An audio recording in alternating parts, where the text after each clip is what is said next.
waxaa jiray nin oday ah oo Alle subxaanahu wa tacaala garasho ku manaystay. nin weyni wadkii waa yaqaanaaye, mar hadduu is yidhi waxaa dhow xilligii geeridaada, wuxuu u yeedhay wiilkiisii si uu u gunto talo. wuxuu yidhi, aabbo kula joogi maayo weligay, 3 mas'alaba iga guddoon. waa tan koowaade, hala saaxiibin boqor.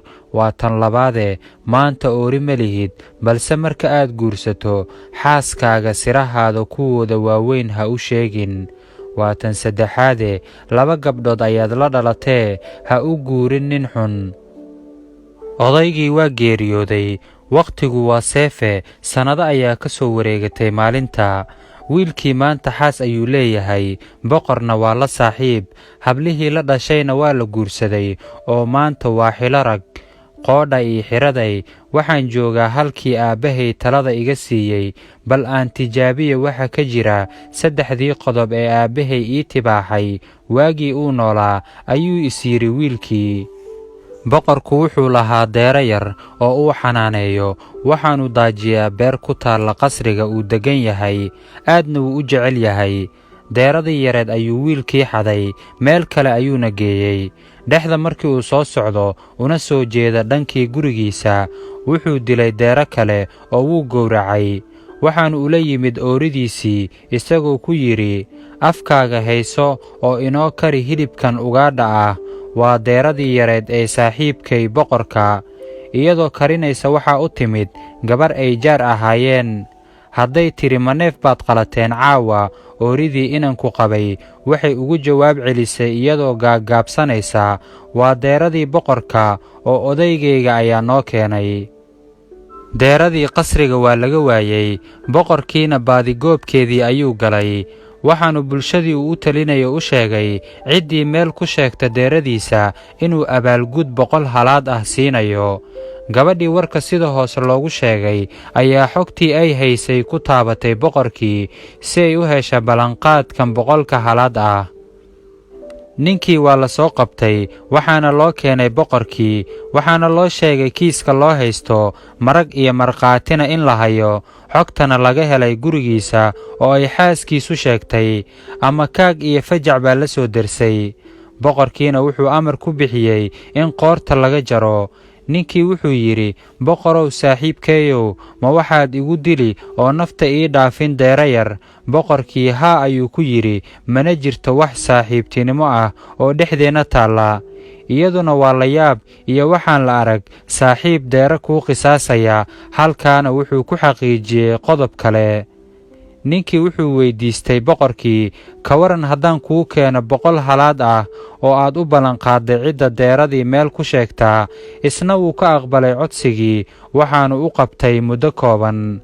ninkii wuxuu u kacay dhinaca iyo seediyadii. mid waa maalqabeen, maal adduun ayuu raxmaanku ku galladay. midna waa sabool caydh ah oo aan xeradiisa ari iyo ishin toona u soo hoyan. waxaanu ku horreeyey kii adduunka badan lahaa, si uu qoortiisa maanta u furto oo uu tiirka uga badbaadiyo. balse wuxuu kala soo laabtay gacmo maran, isagoo ku yidhi, hawshaadu tolkaaga ayay u taallaa, hase yeeshee neef geela ayaan ku darsaday. wuu ka soo tegey, isagoo hoosta iska leh, ku ogaaday seeddii waxa aad geeda iyo waxa aad guddaba. haddana wuxuu u tegey seeddigii kale ee caydha ahaa. haddii uu uga dhacay arrinkii, seeddigii wuxuu ku qaabilay dareen damqasho ka muuqato. wuxuu si weyn u dareemay culayska la soo dersay seeddigii.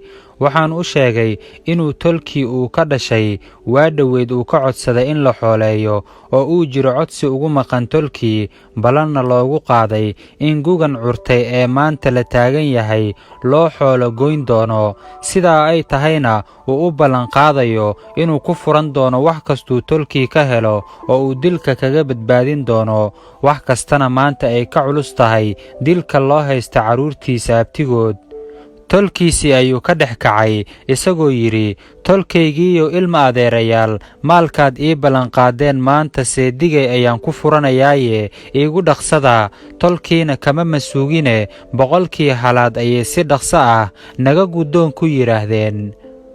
markii uu boqorkii u keenay wuxuu ku yidhi, ka waran haddaan deeradaadii oo nool kuu keeno, ma leeyahay 100 halaad?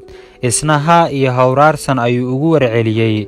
deeradiisii ayuu u keenay, waxaanu u sheegay inuu tijaabinayo tala uu aabbihii siiyey intaanu dhiman, waana qodobkii ahaa ha la saaxiibin boqor.